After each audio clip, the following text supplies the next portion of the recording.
Tábula Rasa, um bate-papo de vivências a favor do conhecimento contra o etarismo e a serviço de recomeços.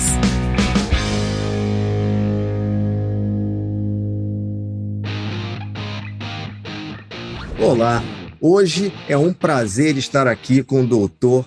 Roberto Tonani de Campos Melo, um amigo fantástico e tem assim uma história não só profissional, mas uma história de vida que é fascinante. Eu agradeço pela generosidade de vir aqui e dar um pouquinho, compartilhar um pouquinho desse conhecimento, dessa experiência, dessa vivência que é tão importante para aqueles que estão buscando uma aposentadoria recomeço nesse contexto atual que nós vivemos hoje em dia, mas com uma saúde mental afinadíssima para encarar os desafios que vêm pela frente.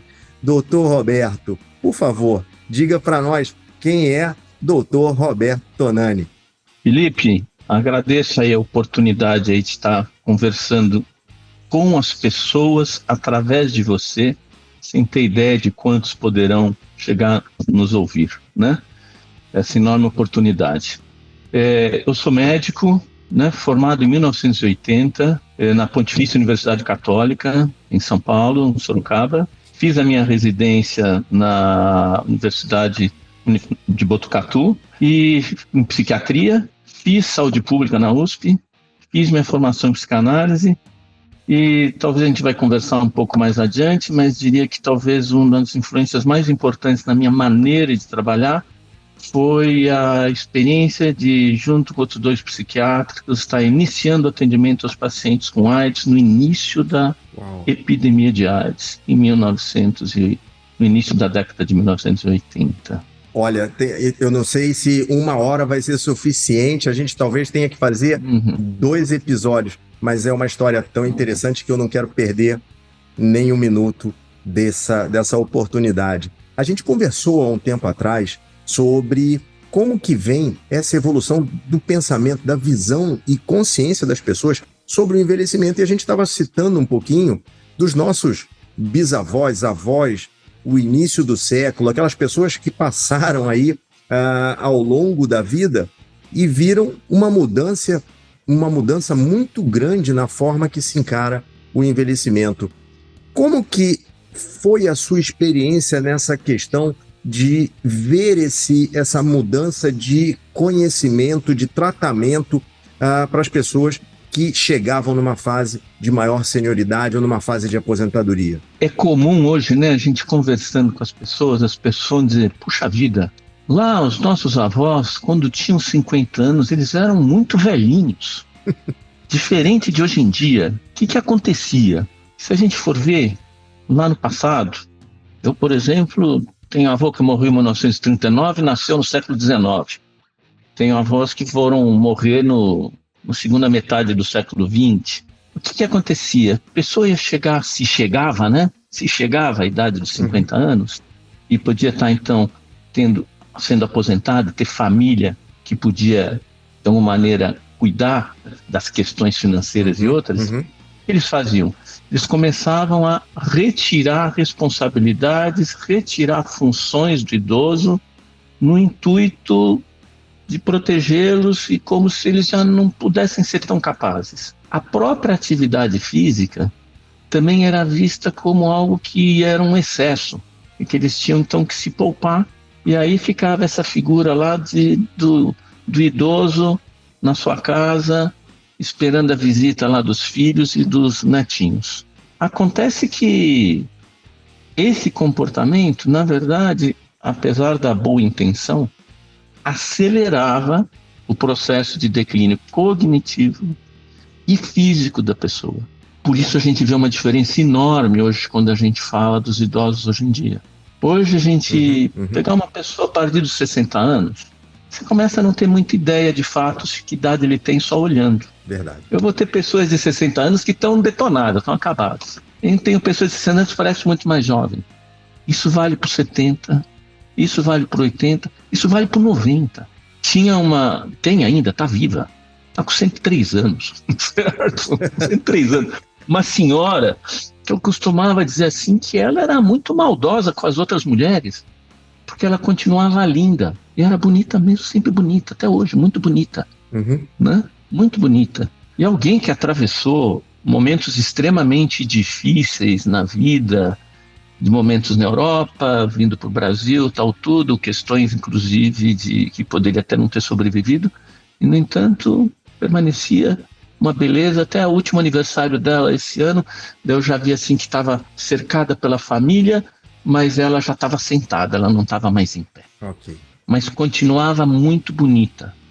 Muito bonita, falando muito bonita. E esse muito bonito, puxa, então, mas espera aí, como é que é esse muito bonita? Eu posso ser um idoso bonito. Se eu ficar preso na ideia de que beleza é só dos 20 anos, daí eu sou capaz de cair naquela armadilha de tentar puxar o tempo todo mais um pouco a minha pele. E a consequência é que eu vou perder a expressão. Eu vou chegar uma hora, eu perdi a expressão.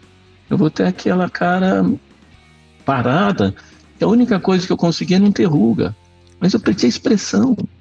E a expressão é vida, é o encontro, é a maneira como eu interajo também com as pessoas. Então, você poder também envelhecer bem é também poder lidar, né, com o seu corpo, pensar de fato que coisas eu posso fazer. Aí se a gente volta a essa mudança de comportamento, né? Hoje a gente tem uma consciência muito maior em termos da importância do modo de vida em relação à qualidade de vida que a gente vai ter à medida que a gente envelhece. Então, isso envolve alimentação, isso envolve atividade física. Eu costumo brincar que dizer que até os 40 a gente vive dos pulos que a gente deu em criança, mas nos 40 a gente gastou toda a energia dos pulos que a gente deu quando criança. Tem que dar novos pulos. Dar novos pulos. Ou a gente começa a fazer atividade, ou logo a gente vai perceber que, a coisa está piorando. Não, se fala muito em investimento financeiro, mas as pessoas esquecem que também investir em saúde física é um grande investimento que rende muito para depois, para a fase que a gente mais vai precisar desse corpo. Rende até para poder, na verdade, desfrutar do bom planejamento financeiro se você for capaz de fazer. Exatamente. Senão, você vai usar ele só para pagar médico e hospital. E não é exatamente um bom plano de aposentadoria. Não. Não é um bom plano de aposentadoria. Embora está incluído também, né? Quando a gente pensa e chega o momento lá da aposentadoria e você, da noite para o dia, você era um executivo, você era uma pessoa empregada e todo emprego é temporário, né? Nenhum emprego é para sempre. E aí você perdeu o emprego e da noite para o dia do emprego não vem mais receita. Ou você conseguiu se organizar, se preparar para poder, na verdade, continuar tendo uma receita que seja de aplicação, que seja de investimento, talvez, né, em outras atividades que possam trazer alguma renda. Senão você vai se deparar com um horizonte muito assustador. E esse passa pelas coisas que você, no seu podcast, você até tem procurado ajudar as pessoas. Né? E eu quero aproveitar planejamento financeiro. Exatamente esse tópico que o senhor tocou, porque hoje em dia as pessoas parecem que estão cada vez mais estressadas, cada vez mais com uma angústia, uma insegurança muito grande, principalmente em relação a ter conhecimento que vai faltar alguma coisa no momento em que ela parar de ter esses ingressos regulares e que os ingressos que viriam, evidentemente, de uma pensão governamental, de uma pensão pública, não seriam suficientes para o restante da vida. E acaba gerando aí uma pressão mental muito grande numa fase da vida que as pessoas, obviamente, querem ter outro tipo de preocupação que não esta. Como isso daí tem afetado ainda mais essa questão de depressão, essa questão de saúde mental nas pessoas que chegam já a uma fase sênior, seja pré-aposentado ou das pessoas que já estão na aposentadoria. Isso, no mínimo, né, vai gerar uma ansiedade enorme. Né? Lembrando que a ansiedade é um sintoma de perigo, que deixa a gente alerta, com receio de algo que nos ameaça. E nesse caso, nossa, a ameaça está aí presente. Aí, quais são os recursos que eu reconheço em mim, que eu mobilizo em mim para enfrentar isso? O ideal é eu ser capaz de sentir que eu vou conseguir criar outras oportunidades, mesmo que não sejam do tamanho daquelas que um dia eu tive, mas que possam ser suficientes para as necessidades que eu vou ter aí adiante. Mas eu posso, de repente, me ver assoberbado e derrubado frente ao desafio e cair numa depressão profunda que me deixa, às vezes, no máximo, até paralisado. Uhum. E aí o pior dos mundos que eu temia é o que se apresenta e que vai acontecer, agravando ainda mais. De repente, dá de essa pessoa ainda ser alguém que tinha por hábito uma bebida. Uhum. O enorme risco desse consumo de bebida aumentar e ele se tornar um alcoólatra. Então, fundamental, né, que a gente não comece a pensar nisso no dia que aconteceu.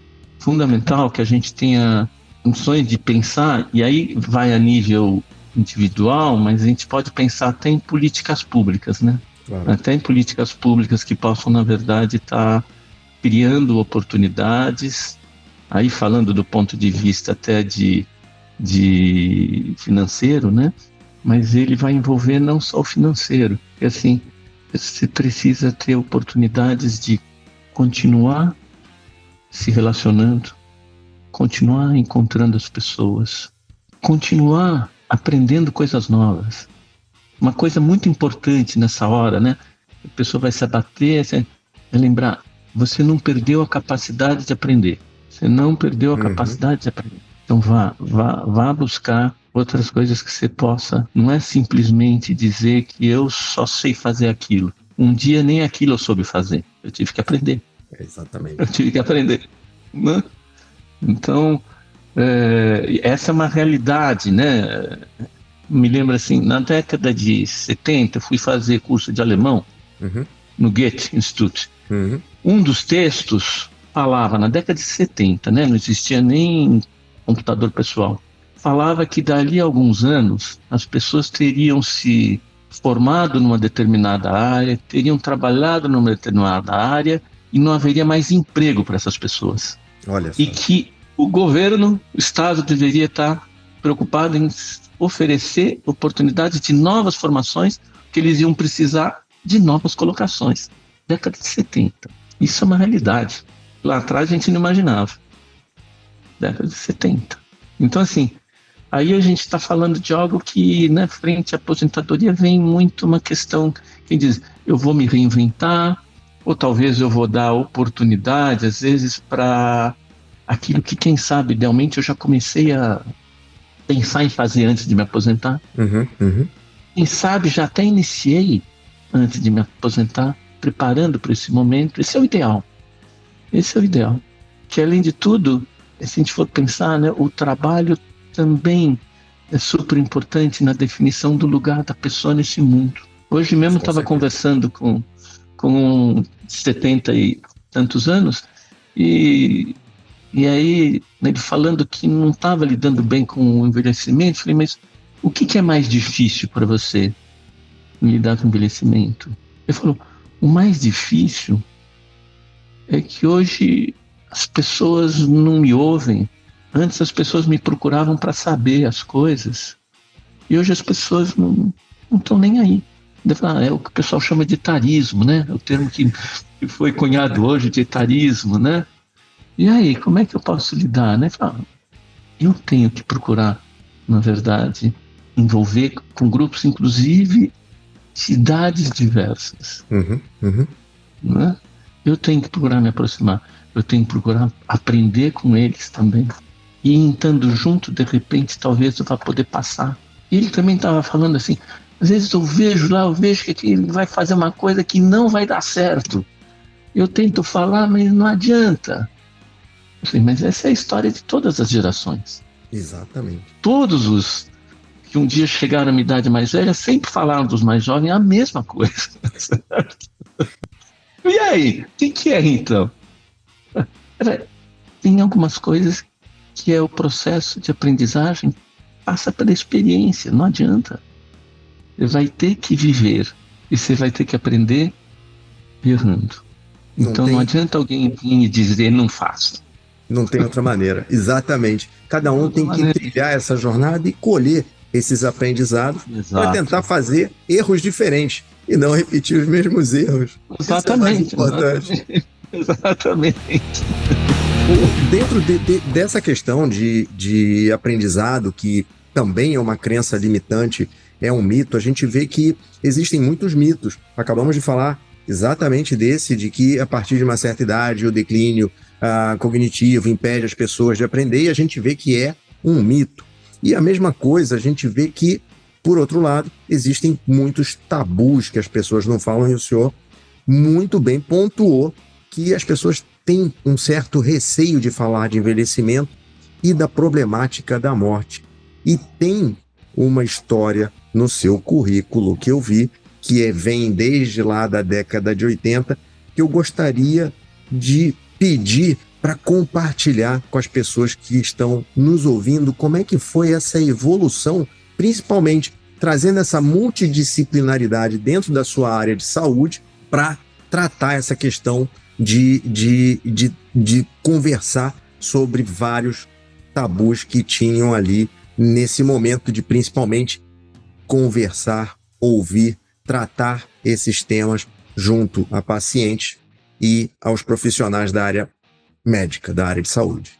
Bem, eu sei até o que você está se referindo, né? E antes eu costumava dizer que nada é por acaso, hoje eu posso dizer que eu tenho certeza que as coisas não são por acaso. De forma alguma. Alguma coisa, sem a gente saber, vai nos levando para um caminho que só depois a gente vai juntando as partes e entendendo. Mas esse evento foi assim, quando eu terminei a faculdade em 1980, e esse é um período, começa a ocorrer uma transição de comportamento dentre os médicos e de comportamento dentre as pessoas de um modo geral, de uma época onde, por exemplo, a pessoa tinha um câncer e o médico não iria contar para a pessoa que tem câncer, né? Iria contar para um familiar, e era uma época que o pessoal até não falava a palavra, como se falar a palavra atraísse e eles pudessem ficar com câncer. E a gente vai passar por uma época em que a gente vai dizer para o paciente o que ele tem. Eu passei o curso inteiro de medicina sem que se falasse de morte, que é uma coisa impressionante. Imaginar que você passa um curso de medicina onde a morte está lá e você não fala. Ou, se disser que alguma coisa se falou de maneira indireta, é que o médico tinha que desenvolver um calo médico, né, para não sofrer e para não sentir as perdas dos pacientes. Mas não era uma coisa de entrar em contato, era justamente de tentar evitar o contato, né? Como se fosse possível criar esse calo médico. E eu, na minha residência, eu tive a oportunidade de participar de um workshop da Organização Pan-Americana de Saúde, junto com a Escola Federal de Medicina do Rio de Janeiro, que chamava Ensino da Problemática da Morte nas Escolas de Saúde. E desse workshop você tinha que sair com um plano de ação para levar para sua faculdade, para sua universidade. Feito isso, cheguei lá, primeiro lugar que eu pensei, vou falar na oncologia. Ele não vai fazer isso aqui não, que você só vai trazer angústia, ansiedade, sofrimento do paciente. Portas fechadas. Ainda dominava aquela ideia de que para o paciente você não fala. Acabei fazendo onde eu jamais tinha imaginado fazer, na fisiatria. Fisiatria? Por que fisiatria? Eu fui fazer grupo com tetraplégico. Olha. Não dá para dizer para a pessoa que ele anda, que ele se movimenta, não dá, né? Então, abrir um espaço para poder fazer um grupo com eles. O outro foi a ginecologia, pacientes mastectomizadas. Não dá para dizer para a mulher que não tiraram a mama dela. E, surpreendentemente, naquele momento, né? Na verdade não é surpreendente, é compreensível, mas naquele momento era surpreendente. O pessoal na dermatologia veio pedir para fazer um grupo com a equipe. A equipe estava sofrendo. A equipe tinha perdido uma sucessão muito curta, 3 pacientes por melanoma. E a equipe estava mal. Então, diferente do calo médico, diz assim, o cuidador precisa de cuidado. O cuidador também precisa de cuidado, de suporte, de apoio para continuar cuidando. E tive um grande aprendizado com uma dessas pacientes da ginecologia, que ela estava dividindo o quarto com outra paciente com a mesma patologia, que durante a noite fez uma parada. Veio a equipe, colocou um biombo para separar o leito dela dessa outra paciente. Tentaram reanimar, não foi possível, ela foi ao óbito. No dia seguinte, quando eu conversei com essa paciente, ela falou: não tenho medo da morte, eu não quero morrer como ela. Ela morreu sozinha, eu não quero morrer sozinha.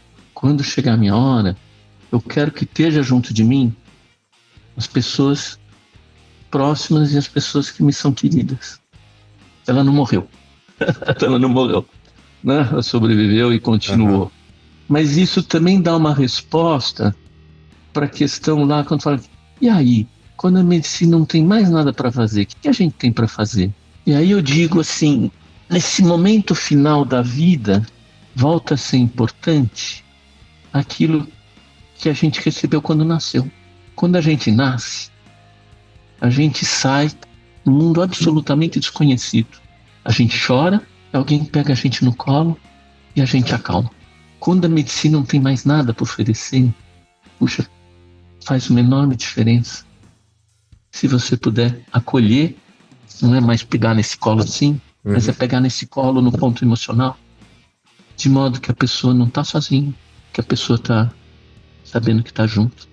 E esse eu posso também dizer um pouco de experiência pessoal, onde determinada pessoa muito próxima chegou a dizer assim: se não fosse você, seria muito mais difícil. Na verdade, hoje eu estou casado de novo, mas eu sou viúvo. E minha esposa costumava acordar às 3 da manhã para conversar durante a doença dela, que foi muito rápida. Numa das vezes ela falou assim: se não fosse você, seria muito mais difícil. Eu tinha essa consciência e tudo que eu queria era estar do lado dela na hora que ocorresse a passagem. Eu pude estar. Não é todo mundo que consegue estar. Sim. Né? Então a gente também não pode cobrar das pessoas o que elas não se sentem preparadas para. Né? Mas faz uma enorme diferença. A era da hospitalização, ela tirou a morte das residências. Antigamente, muito antigamente, a morte ocorria dentro de casa. E até velórios eram dentro de casa. Sim. Né? A hospitalização tirou de dentro de casa. E o grande risco é justamente acontecer isso que aquela paciente minha disse que não queria que acontecesse com ela. Que ela estivesse sozinha nesse período, né? Hoje, você fala, na verdade, de UTI humanitária, né? Onde um familiar pode estar lá também. E faz muita, muita diferença. Faz muita diferença.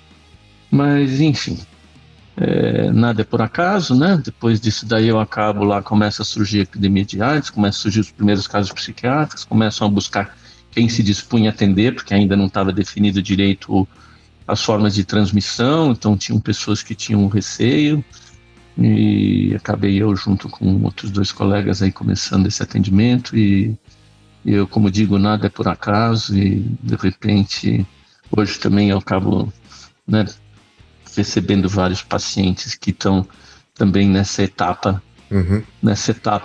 da vida, onde eu prefiro dizer assim, que estão de frente com o fato de que sabem que logo lá na frente não vou estar mais aqui. Então, vamos conversar sobre, vamos ajudar a poder ter qualidade, a lidar com as limitações que eventualmente a gente tem, buscar adaptações sem a gente perder, né, a possibilidade de fazer coisas que a gente gosta. Tem muita coisa para viver enquanto a gente está vivo, né? Nesse sentido, tem uma experiência maravilhosa aí. Uma pessoa de 86 anos tem suas dificuldades, lida com suas dores, seus problemas de saúde, e se viu de repente fazendo algo que você está fazendo. Comandando podcast. É divertidíssimo. Eu nem falei com a minha sobrinha, né? Minha sobrinha que tem poucos. Nossa, na idade dele tá fazendo isso? tá fazendo isso, não é maravilhoso? É possível. Olha só. É possível, né?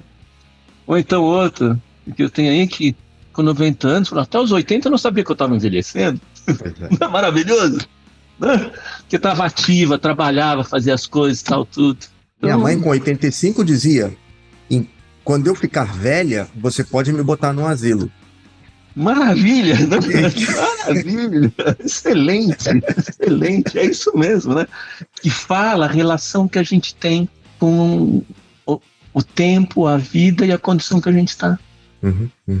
Lidar bem, poder lidar bem é isso, né?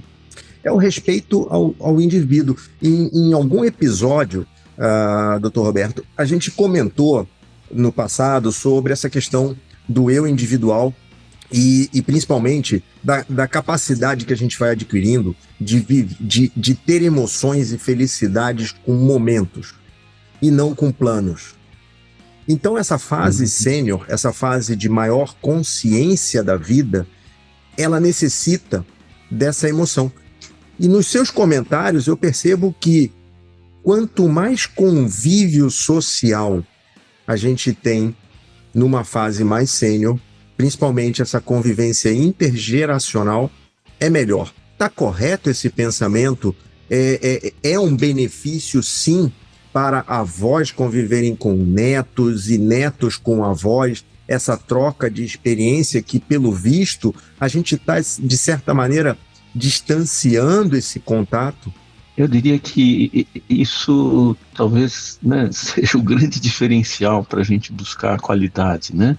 A gente escapa do isolamento, a gente pode, na verdade, proporcionar ao jovem já um convívio com o mais idoso, porque no futuro será ele o idoso, será ele o idoso, né?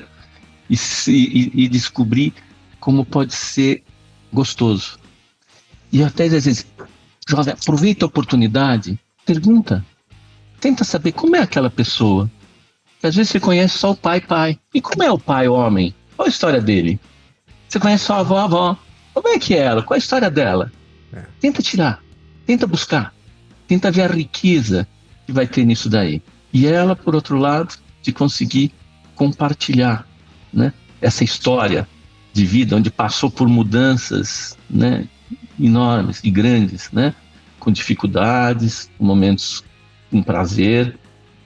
E aí, acho que você abordou uma parte, acho que lembrando uma coisa que a gente estava conversando também, que é que essa consciência da nossa temporalidade aqui, da nossa finitude, puxa vida, a gente pode tirar qualidade de vida disso. Posso tirar qualidade de vida. Se eu sei que um dia ou amanhã não vai chegar, posso fazer hoje? Vamos fazer? Vamos aproveitar? É hoje. Aí eu vou poder talvez perceber beleza em coisas, inclusive simples, que antes no cotidiano nem me dava conta.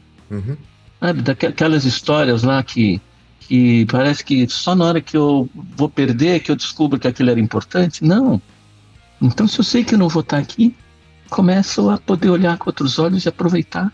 E talvez, inclusive, ser mais ativo na busca dessa oportunidade. E não ficar, por exemplo, o idoso assim, de uma maneira passiva. Não estão vindo. Vai você. Vai, isso. Chama. Cria oportunidade. Cria eventos onde você possa reunir e estar junto.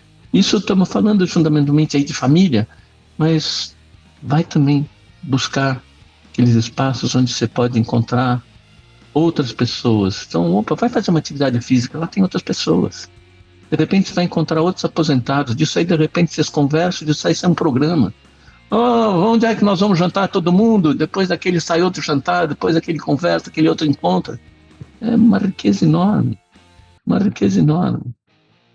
Essa qualidade eu acho que assim, é fundamental que a gente vá buscar, sempre buscando conexão com os outros. Isolado, sozinho, é involução física, cognitiva, né? Eu buscando atividade, se por um lado o meu cérebro ele tem seus tempos de evolução, mas eu ainda sou capaz de, através do estímulo e da atividade, criar novas conexões que possam inclusive substituir algumas que eu já estou perdendo. esse caminho. Significa que eu posso tudo, então que a doença não vai existir? Não, a doença existe.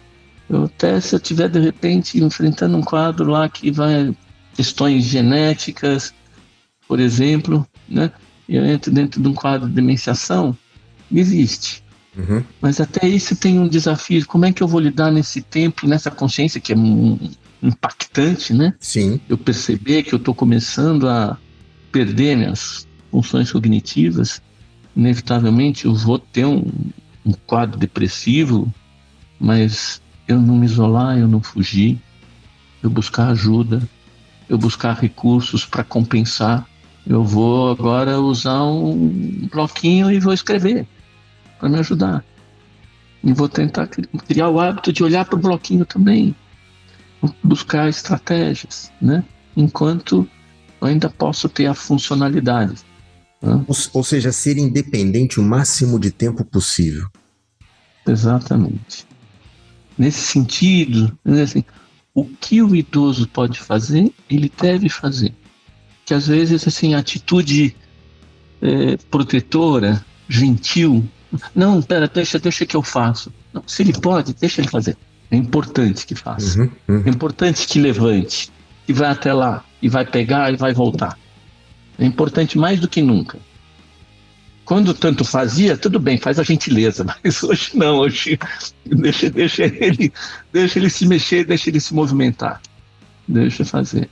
O cuidado, ele não pode ser um cuidado tão protetor que tire essa autonomia da pessoa sênior. Um exemplo típico é que muitas vezes quando uma pessoa idosa, quando uma avó, um avô, vou citar como avó e avô, sim, pede para o neto ensinar, ou a neta, ensinar como que usa as redes sociais. E ele diz assim, deixa que eu configuro aqui para você. Não. Quer aprender como fazer sozinho. E não que façam por ele. É isso, não? E não se irrite, ajude, tenha paciência e procure, né, mostrar que ele pode acreditar que ele vai aprender.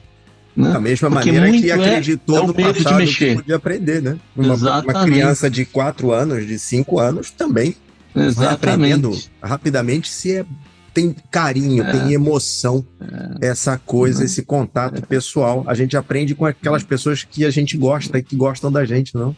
Sem dúvida, né? E você se expor a buscar uma coisa nova, né? Tem, por exemplo, sei lá, eu fui no aniversário de uma prima, poucos meses atrás, fazendo 90 anos, ela tá ótima, começou a estudar piano. 10, né? Tem lá suas dores, mas sem problema de embolação, fez uma festa maravilhosa, reunindo filhos e amigos e tal, mas 10, aproveite, pode, vai, faça. Comece uma coisa nova. Quer aprender um idioma? Vai. Não se cobre ser fluente. Se cobre estar lá até tendo prazer e se divertindo de estar aprendendo todo dia uma coisa nova. Né? Não deixe de ser aquele curioso explorador que quando criança nós fomos por excelência. Sim. Cutuca a curiosidade, cutuca o lado explorador e tenta ir buscar as coisas. Tenta, na verdade, sempre olhar com esse olhar de o que é isso? Deixa eu ver o que é. Deixa eu conversar, perguntar para alguém, deixa eu buscar. Né?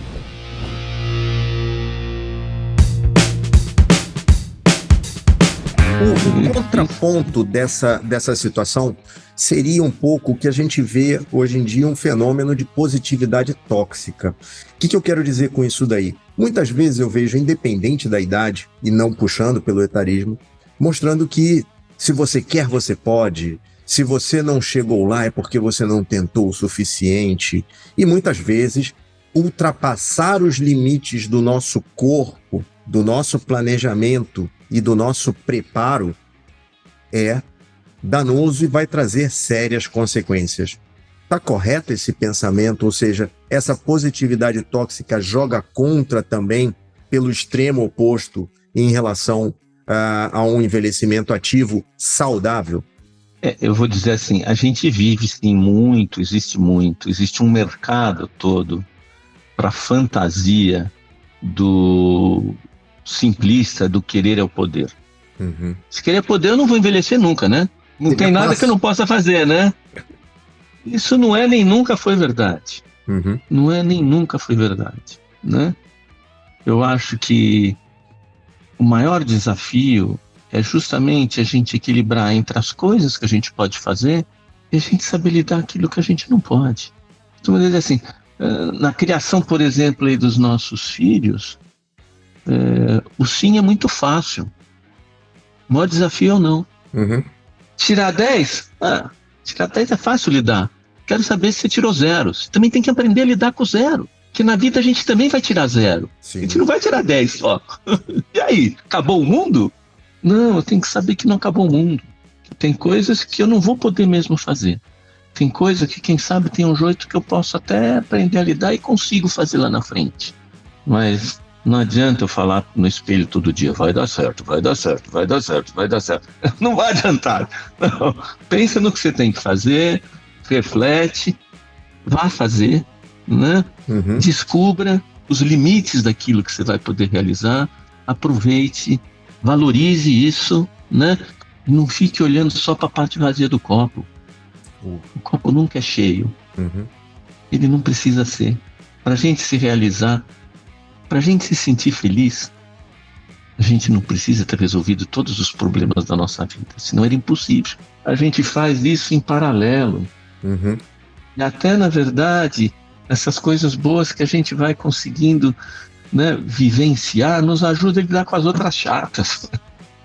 Mas não vai dar para eliminar chatas, não vai dar para eliminar, dizer que não tem mais. Isso não tem, não existe. Não existe. É como um jogo Mas de tem. tênis, não? A gente não precisa acertar todas as bolas, a gente só precisa acertar mais do que errar. Se fizer isso, já é o suficiente. Exato. Mas até no tênis, não se cobre ganhar todas as partidas. Uhum. Tenha prazer de ter entrado na quadra lá, num encontro com aquele outro amigo seu, tal, tudo, e senão, se você ganhar todas, ele que vai ficar sempre triste, é isso? Como é que é isso?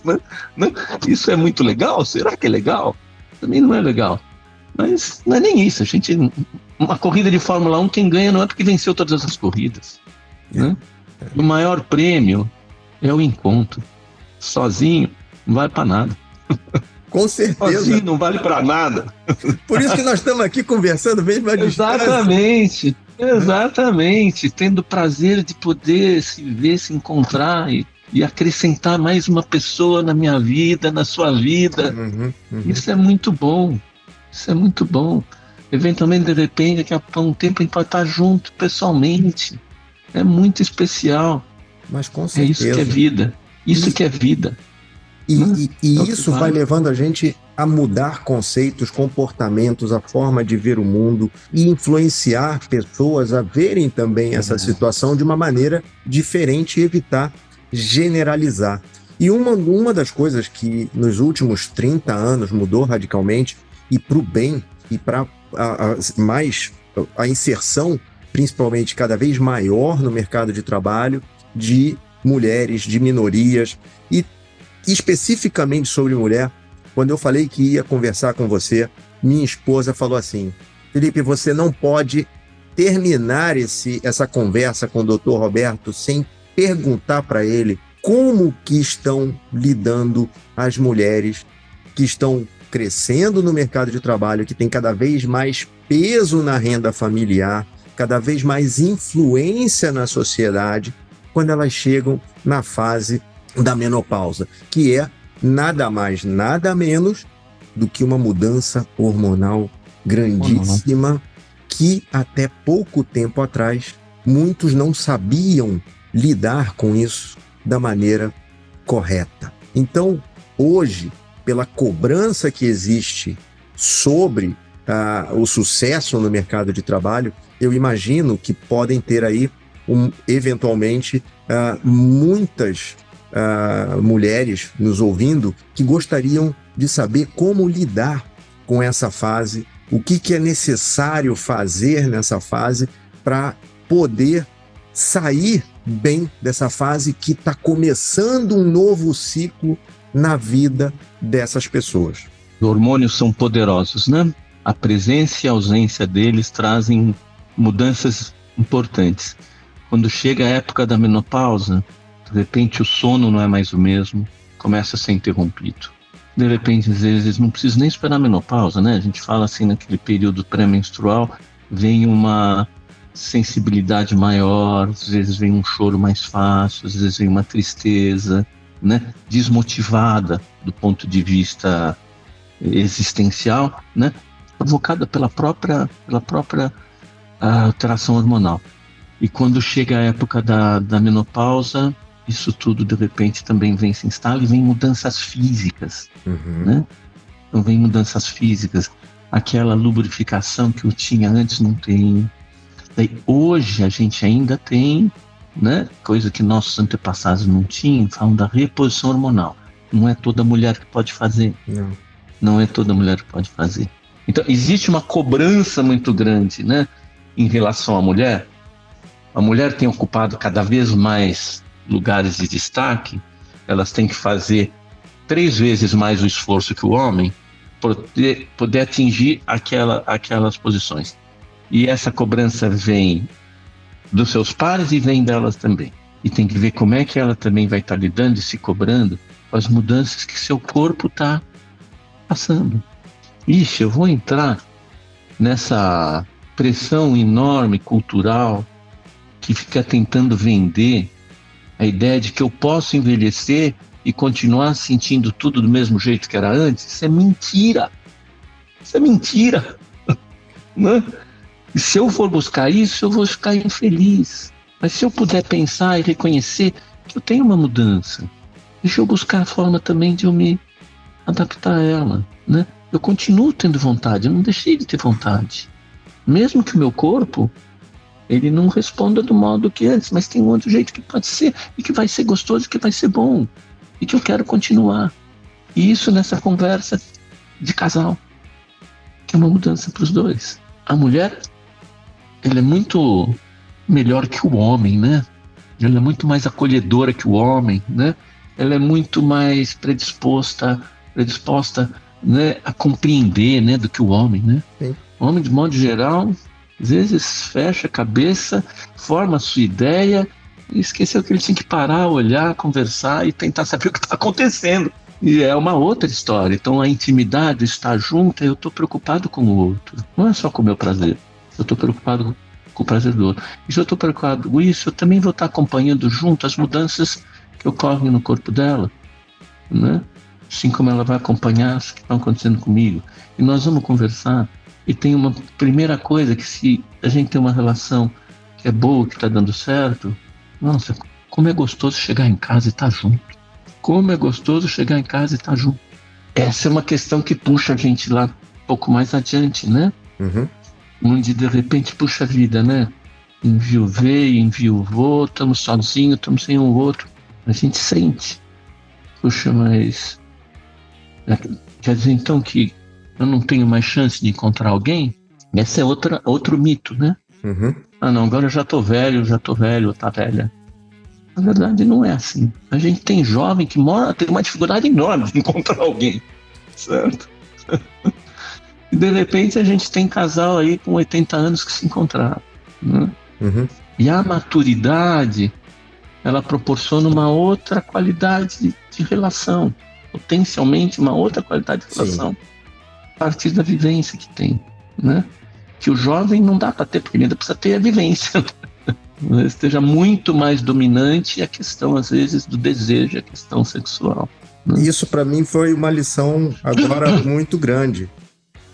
Envelhecer rindo junto, né? Tendo rindo essas emoções juntos, até porque falamos tanto de beleza e todos os estudos estéticos apontam que pessoas que sorriem são mais bonitos do que pessoas sisudas, pessoas tensas. Exato. E a solitude, respeitar também o outro nos momentos em que essa pessoa quer ficar sozinha, é diferente de deixar as pessoas abandonadas à sua própria solidão. Ninguém nasceu para viver sozinho, né? E sim, E ficar solitude sozinho não por é opção. solidão. Não é solidão. É um momento que eu quero estar quietinho aqui, mas eu não estou Necessário. sozinho. Eu sei que eu não estou sozinho. Né? Então, todo esse cuidado, a gente fala muito de literacia financeira, literacia tecnológica, mas também tem essa literacia geriátrica, que é nada mais, nada menos do que a fase que a gente tem para ser mais humano, não? Nossa, por excelência. Eu acho assim, sabe? Até poder ter um prazer de ver o jovem, ver aquelas coisas que ele está vivendo, que você já viveu, e ver essa beleza. E ver essa beleza. Em vez de chorar porque eu não estou mais jovem, não, é ver essa beleza. É ter essa oportunidade de ver com olhos que o jovem está vivendo, ele ainda não consegue ver. Não. E é muito bonito, é muito gratificante também. O que nós podemos esperar para esse futuro mais sênior, que uma pirâmide populacional está envelhecendo juntos? É ver um ressurgimento dessa humanidade? Eu acho que o esfriamento necessariamente vai pedir um aquecimento. Então eu acho que uma epidemia de solidão, de pessoas que estão vivendo sozinhas, eu acho que vai estar necessariamente tendo que movimentar no sentido de proporcionar situações em que as pessoas se encontram, em proporcionar ajuda para aqueles que têm mais dificuldade de sair para encontrar e tentar criar situações que você possa trazer essas pessoas. E esse é um caminho necessário. Esse é um caminho necessário. A gente vê nos jovens hoje também esse grande risco brincar assim, se perder na caverna da internet e não sair para se relacionar. Que é essa coisa que estávamos falando um pouco antes, né? Poxa, ter esse encontro, né? Do idoso com as outras gerações da sua família, proporcionar essa reunião, mas uma reunião de fato, né? Onde a gente se encontra, onde a gente fala, onde a gente ouve, onde a gente quer saber do outro. Opa, isso também é algo que ajuda a gente a não cair prisioneiro dentro da caverna da internet.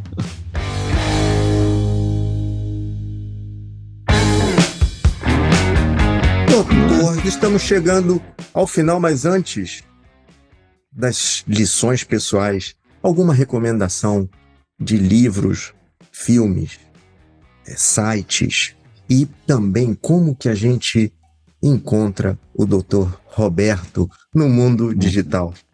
Veja, eu estava até pensando assim, tem em alguns filmes, tem um que pega uma determinada etapa da vida, né? É um filme chileno que chama Glória, que está na Netflix. Você chegou a assistir também, não? Sim. Né? E que vai pegar uma mulher de 58 anos, divorciada, e que os filhos já saíram de casa. Eu acho que é um bom filme que mostrando também, né, uma atitude, um comportamento frente a essa etapa da vida. Tem um outro bem mais antigo que chama Ensina-me a Viver. Não sei se chegou a... Lindo. Maravilhoso. E fala dessa coisa intergeracional fantástica. Exatamente. Fantástico. Né? E esse encontro, né, do garoto lá, que é vidrado na morte, né? E que está fugindo da vida, né? E aquela idosa lá, né? Que de repente está lidando com a sua finitude e o encontro dos dois, né? E o nascimento de um amor fraterno dos dois, onde daí ela inclusive faz uma transfusão de vida para o rapaz. Isso. Uma transfusão de vida para o rapaz, né? E ao mesmo tempo ela também se alimenta da vida daquele jovem que, embora lá fascinado com a morte, né? Tem vida, tem muita vida. Tem muito humor, né? E o filme também tem muito humor, não é só, né? Sim. Tem um outro que é uma série, que até estou vendo agora, que achei espetacular, Navileira. É uma série coreana. Eu não conheço, já vou tomar nota. Também tá na Netflix também. Tá. Navileira, eu até pensei que tinham colocado um nome espanhol, Navileira. Não, diz que Navileira é um nome coreano, que fala da beleza da borboleta. Olha. Da pupa que se transforma e se abre como borboleta. E esse vai contar a história de uma pessoa que foi carteiro durante 40 anos e se aposentou. E daí ele decide que ele quer aprender balé, porque ele desde criança ficou fascinado pelo balé. E aí vem as histórias e tem não vou nem contar, vale a pena, vale muito a pena. Depois tem o lidar com o envelhecimento e os acontecimentos do envelhecimento. É muito, muito, muito, muito interessante, muito bom. Obrigado pelas dicas. Agora, qual é a mensagem, a lição pessoal que gostaria de passar para quem está nos ouvindo? Eu acho que nesse caminho, né, que mais ou menos eu fui contando um pouco, algo que eu aprendi, né? Aprendi muito com eles. E aprendi já lá atrás com os jovens que estavam com seu tempo de vida, né, curto. Vive hoje. Amanhã não vai chegar. Vive todo dia. Você pode fazer hoje, faça. Não fica deixando para amanhã. Se você fizer isso, sua qualidade de vida vai aumentar e muito. E muito. Então, assim, eu acho que essa é a grande lição que eu aprendi, né, com esses pacientes, com essas pessoas, que no final das contas poxa vida, a vida, né, a vida vale a pena, né? Ela é feita eu gosto de dizer assim, que é a grande aventura da vida. Ela é feita de altos e baixos, de momentos difíceis, bem difíceis, de momentos bons e muito bons. Ela vale a pena. Então hoje, onde você estiver, o que você estiver fazendo, veja bem, né? Você pode fazer, se tem vontade, você pode, faça. Você tem uma dificuldade, vê como é que você pode lidar aí, tentar minimizar, ou você está hoje tendo que se dedicar aquele momento, não, hoje eu só tenho que ir lá no hospital para cuidar, então vê bem direitinho isso, mas vamos ver se, né, de repente disso amanhã eu posso fazer algo. Não, mas agora eu fui internar. Tenta ver se até no encontro lá no hospital, na relação com as outras pessoas, também não fique sozinho. Dê a eles um pouco de si e receba deles também o que eles estão te dando. Viva, aproveite, viva. É hoje que a gente vive. Não é amanhã, nem ontem. Muito. E assim, não caminhe de costas para o futuro. O que é caminhar de costas para o futuro? É olhando para o passado, sempre se remoendo do que passou, do que foi, do que aconteceu. Não, é para frente. É para frente, é hoje, é para frente. Acho que essa é a minha grande lição nesse caminho aí, nesse caminho. Daqui a um tempo o futuro não chegará mais para mim, então vou aproveitar. Vou aproveitar todo dia. Eu quero aproveitar muito mais momentos contigo, Roberto, porque é sempre um prazer falar e ouvir muito bom. Essas palavras, trazer essa experiência e essa vivência, porque a gente sabe que é de uma pessoa, um profissional que viveu, que sabe a importância desse aprendizado para cada um de nós. Muito obrigado e um grande, grande abraço mesmo à distância. Um abraço muito querido, viu? Muito querido. Muito obrigado. E para entrar em contato, você perguntou? Sim. Seria lá, pode dar o meu celular, é pelo WhatsApp. Manda uma mensagem, contato, diz que foi através de você, daí a gente conversa com quem quiser conversar. Então tá bom. Tá bom? Ok. Tá bom? Um grande abraço. Até a próxima Tábula Rasa. Até a próxima. Você ouviu Tábula Rasa com Felipe Ferreira. Acesse tabularasasenior.com.br para ouvir todos os episódios e ter acesso a muito mais conteúdo. E nos siga nas redes sociais. O Tábula Rasa é produzido pela Radiofobia Podcast e Multimídia. Esperamos você no próximo episódio.